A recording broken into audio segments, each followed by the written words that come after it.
Bienvenue pour cette nouvelle vidéo. Je vous parle tout simplement avant pour vous dire que dans cette vidéo, je vais effectivement vous donner l'adresse du lieu de l'Urbex. Alors oui, c'est quelque chose qui se fait pas normalement, mais là c'est un petit peu différent car le lieu qu'on va visiter aujourd'hui est un lieu trouvable très facilement sur le Google Maps, tout simplement. En fait, il se cache même pas ce lieu. Vous pouvez le visiter. C'est considéré limite comme une attraction touristique quand vous passez là-bas, tout simplement parce que cette vidéo est à but historique où c'est que je vais vous raconter l'histoire du lieu, donc automatiquement vous aurez son nom et beaucoup d'informations permettant son identification. C'était la petite aparté, je vous laisse désormais avec le vrai début de cette vidéo. Bon visionnage. Gradili jedne odnose strahovite, dobre I na kraju onda svi ti ljudi umjerene linije koji su bili kad se ono bombardirao aerodrom, dignute piste u zrak, onda smo lično svi minirali, mislim, onda to kao je politički.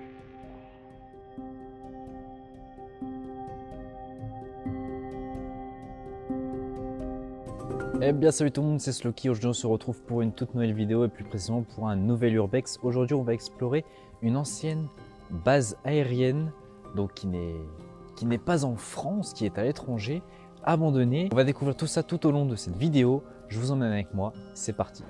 Bienvenue à la base aérienne de Zeljava, une installation légendaire nichée dans les montagnes des Balkans. Témoin de l'histoire tumultueuse des Balkans, cette base, autrefois l'une des plus grandes d'Europe, a été façonnée par les péripéties du temps et de la politique. Dans les entrailles de ces montagnes se cache un labyrinthe souterrain complexe, abritant des pistes d'atterrissage dissimulées, des bunkers massifs et des installations secrètes qui ont servi à des fins militaires pendant des décennies. Témoin silencieux de la guerre froide, la base Zeljava détient des histoires intrigantes, des moments de tension palpables et des récits d'ingénierie audacieuse. Aujourd'hui, ce site, bien que partiellement abandonné, reste une énigme fascinante, un rappel saisissant d'une époque révolue. Entre vestiges de gloire passée et mystères enfouis, la base aérienne de Zeljava continue de captiver l'imagination, attirant les curieux et rappelant le passé tumultueux de cette région remarquable.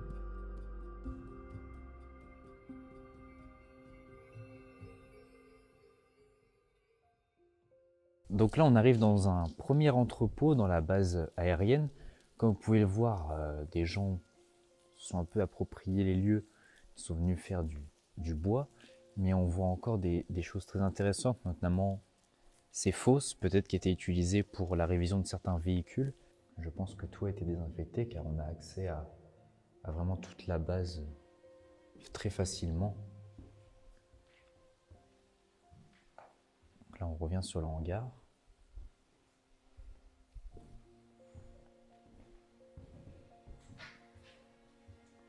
On avait sûrement des toilettes et des douches. Ouais, c'est ça. On peut imaginer que ce bâtiment servait du coup au stockage peut-être de véhicules ou alors la maintenance de véhicules du fait qu'on ait des ponts, enfin des fosses pour pouvoir vérifier le dessous de certains véhicules.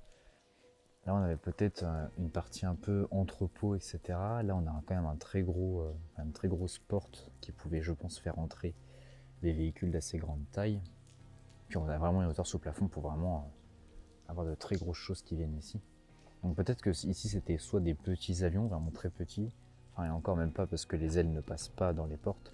Je pense qu'on est plus sur des véhicules terrestres. Et alors là on a l'impression que des gens se sont amusés à tirer dans le mur. C'est des impacts de balles.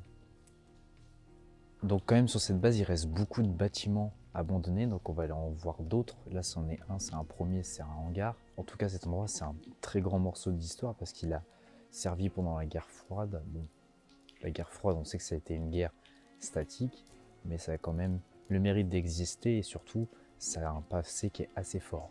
La zone où on se situe actuellement est une zone technique, car comme vous avez pu le voir, on retrouve beaucoup d'entrepôts permettant l'entretien de véhicules terrestres. Alors on peut se poser la question suivante, est-ce que cette zone appartient réellement à la base aérienne, sachant qu'elle n'entretient pas des véhicules aériens? Et effectivement, on a bien l'impression que cette zone est un petit peu déconnectée de la base aérienne, car on retrouve, comme je vous l'ai dit, des entrepôts, mais aussi des casemates, des logements qui permettaient donc aux soldats de se loger, ainsi que quelques habitations en pierre. Donc on a aussi l'impression que potentiellement il y avait des civils à une époque sur place. Donc pour moi c'est une zone qui a été effectivement entretenue par l'armée, qui servait sûrement à des fins militaires, mais qui n'était pas forcément que pour la base aérienne. Ce que je vous propose maintenant, c'est de vous en dire un peu plus sur l'histoire de cette base aérienne, ce pourquoi vraiment on est venu et ce pourquoi vraiment je vous fais cette vidéo. Sa construction a débuté en 1957 sous le nom de code Objekat 505 et comme tout bâtiment militaire sensible en Yougoslavie, car oui nous étions en Yougoslavie à cette époque, les travaux furent réalisés dans le plus grand des secrets et sa construction s'est terminée en 1965 et aura seulement coûté environ 6 milliards de dollars, qui est une somme astronomique.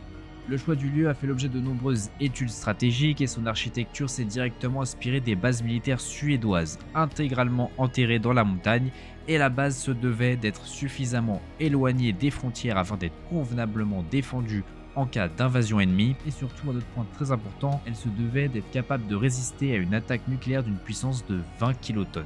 Et enfin, les premières actions vraiment militaires et donc sa mise en service a commencé en 1968. Donc là, comme je vous disais, on se retrouve devant l'un des grands tunnels du coup. Juste derrière moi, bon, là il y a le van, mais juste après il y a la grande piste de décollage-atterrissage. C'était énorme. Là, je pense que c'est un mur au fond. En fait, vous voyez plus rien vous. Et là, ça doit sûrement mener à un autre truc. Regardez là. Hauteur sous plafond. Ça a été muré ça. Bon du coup faut se dire que là du coup il y avait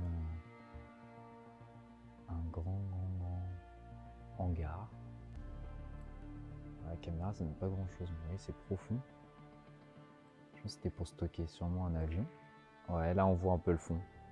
C'est énorme quoi. Et puis là je vois même pas le fond avec ma lampe quoi. De ce côté-là.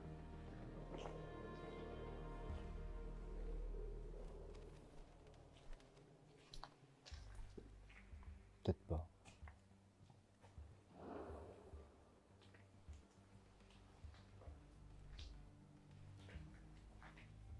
Bon du coup là on se situe dans l'autre tunnel qui est juste parallèle au premier qu'on vient de faire.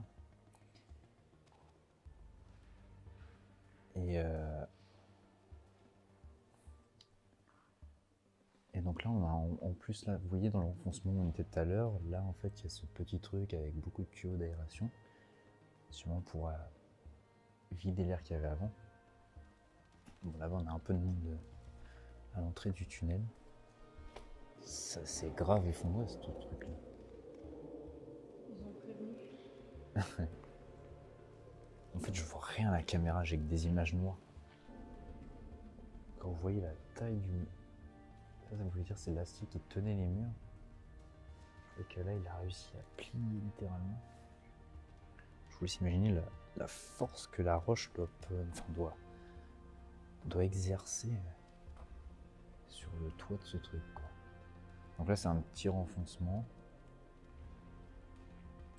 qui se situe peut-être pour ranger des choses. Alors, pareil on a une espèce de fosse par terre.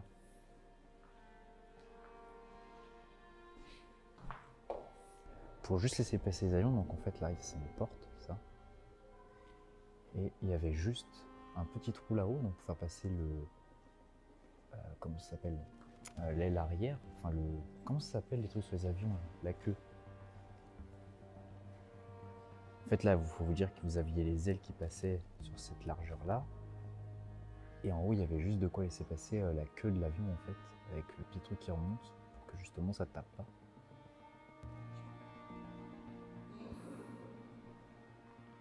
Et donc après on avance vraiment dans un dédale de chemin qui s'arrête sûrement aux avions de rouler. Donc je pense que tout au fond de ce tunnel, ça mène là où on était tout à l'heure. Et ça continue encore par là. Alors vous voyez littéralement rien.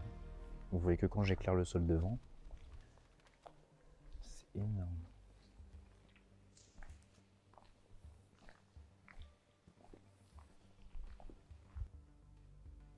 Ils ont écroulé quoi là? Puis tous ces trous là, je pense que c'était pour tout l'acheminement d'eau, d'électricité, tout devait passer en dessous. Parce que tu vois, tout ça là, je pense, ça c'est des anciens morceaux de conduit qui devaient être au plafond et qui servaient justement à faire passer l'air, etc. quoi. Ça c'est des trucs pour faire passer l'électricité. Continuons un petit peu sur l'histoire de cette base. Alors je vous ai dit qu'elle a été mise en service en 1968, mais elle fera l'objet d'extensions et d'améliorations jusqu'en 1992 où elle cessera d'exister. Vous allez comprendre un peu pourquoi plus tard. Durant toutes ces années, la base était vraiment imprenable car comme je vous l'ai dit, elle était située loin des frontières, mais c'était loin des frontières yougoslaves. Sauf qu'après, il y a eu la dislocation de la Yougoslavie, et notamment avec la guerre de Croatie en 1991, ce qui a déclenché des hostilités en Bosnie juste à côté, et donc a placé cet aéroport militaire dans une situation géostratégique intenable. On peut parler un peu plus des avions qui étaient amenés à transiter par cette base, c'était tout simplement des MiG-21, donc il y a eu plusieurs formats, les MiG-21R, les MiG-21 bis et plusieurs autres. Et donc, qu'est-ce qui a causé la fin de cette base? Eh bien, tout simplement, à partir des années 1990, notamment avec les guerres qui éclataient en Yougoslavie et donc qui créaient la dislocation de cette terre, l'armée a donc commencé à devenir instable, c'est-à-dire qu'il y a eu plusieurs désertions, notamment des capitaines, comme par exemple on peut prendre le cas de Rudolf Berezin et Danijel Borovic qui ont déserté avec leur MiG la base aérienne en 1991 et 1992. Et je vous ai dit qu'elle va connaître une triste fin en 1992. Tout simplement, le samedi 16 mai 1992, la base aérienne de Zeljava a été sabotée par l'armée yougoslave et détruite avec 56 tonnes d'explosifs. Là, ça mène sur un autre tunnel encore. Ça doit être celui d'à côté qu'on a tourné.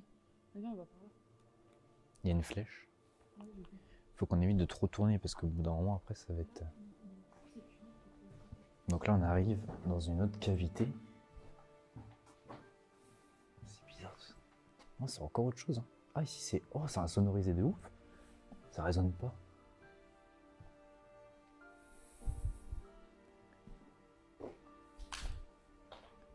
C'est quoi toutes ces briques là? Alors, à moins que c'était au plafond, que ça s'est effondré. Là, pareil. Et est-ce que peut-être ça, c'était pas genre des rails? Et peut-être qu'avec des wagons, ils pouvaient amener beaucoup de choses. Mais ça me paraît bizarre quand même. Ah, et ça tourne. C'est interminable en fait. Là, il y avait un truc pour sortir... Peut-être pour sortir dehors. Ou pour monter là-haut. Sur un autre étage. Peut-être. Et du coup, là, faut vous dire que c'est littéralement la piste de décollage qui sort tout droit du tunnel qui est derrière nous, quoi. Ça fait une sacrée distance. Comme vous pouvez le voir avec ce magnifique beau temps au mois de septembre en Croatie, on voit même pas les montagnes au fond, elles sont derrière la pluie, quoi. Et donc techniquement, au bout là de la piste de décollage, on est en Bosnie. Genre tu passes la frontière sans savoir, quoi. Donc là, vous voyez, on retrouve l'entrée au fond du tunnel. Donc on va terminer avec un petit avion Douglas qui est à l'entrée de cette piste, enfin, de cette base aérienne. Et donc là, on arrive sur l'avion qui est un Douglas, je sais plus combien. Vous aurez de manière les références. Bon, là, il est totalement désossé. Et il a été mis ici en exposition pour que les gens puissent venir voir à quoi ça ressemblait. Vous voyez, ils ont même ouvert un peu le moteur, enfin un des moteurs pour qu'on puisse voir à quoi ça ressemblait dedans. Et donc si on peut même rentrer à l'intérieur. Vous voyez, ils nous ont fait un petit escalier en bois. Donc ça, c'est un lieu que tout le monde peut visiter, hein. Même c'est un lieu qui est assez connu pour si jamais vous faites un peu d'urbex. Vous voyez, donc là on arrive. On a la queue de l'avion, ici même. Et donc si on avance,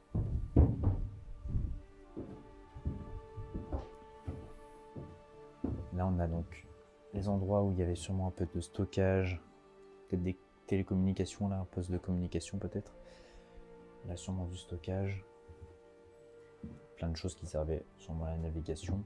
Et là on arrive sur le poste du coup, de commandement, avec encore un siège qui est présent, l'autre qui a été enlevé. Et puis on a encore Vous savez, là où il y avait la manivelle pour pouvoir avancer, décoller, etc. Il reste encore un petit peu de câble qui servait à l'électronique. Et vous voyez, enfin, vraiment les pare-brises, enfin, je sais pas si on peut appeler ça un pare-brise du coup sur un avion, mais les vitres étaient vraiment toutes petites. Enfin, même là, même l'espace du conducteur, regardez, c'est... Il avait juste sa tête qui devait juste dépasser là. C'est vraiment tout petit. On voit que les gens étaient qualifiés et savaient ce qu'ils faisaient, quoi. Bon les amis, c'est ici que va s'arrêter cette vidéo. Si elle vous a plu, n'hésitez pas à liker, partager, vous abonner, ça permet de soutenir la chaîne. Et sur ce, je vous dis à très vite pour de nouvelles aventures. C'était Sloky. Peace.